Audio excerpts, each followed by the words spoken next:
Sheikh Hamad bin Khalifa, uyu akaba ari uwahoze ayobora igihugu cya Qatar, yatabarutse kuri uyu munsi wa none, akaba yaranasimbuwe n'umwana wiwe. Uyu munsi wa none uri kuyobora Qatar yitabye Imana mu myaka 74 y'amavuko, nk'uko byatangajwe n'ihuriro ry'ubwami bwa Qatar.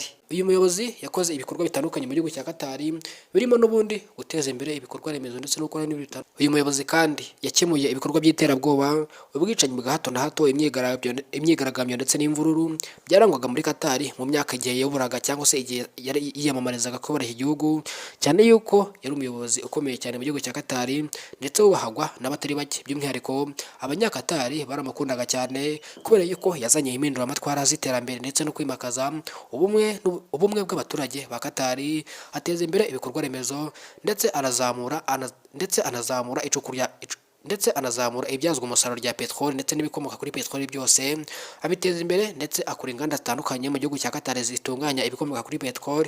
Bikaba biri ibintu byatumye abanyakatari bamukunda karahava ndetse bamukundira ubudasa bwe, by'umwihariko ko yarazanye ibintu bidasanzwe, by'umwihariko ugereranyije n'abo yasimbuye. Uyu munsi wa none igihugu cya Qatar ni kimwe mu bihugu biteye imbere cyane kuri iyi si nzima, ahanini bishingiye n'ubundi ku bikomoka kuri peteroli ndetse n'ibindi bitandukanye.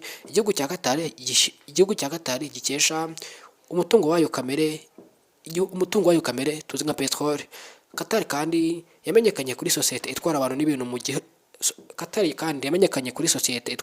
mu kirere yitwa Qatar Airways, ifite indege rutura zogoga imisozi y'isi yose, by'umwihariko itwara abantu n'ibintu.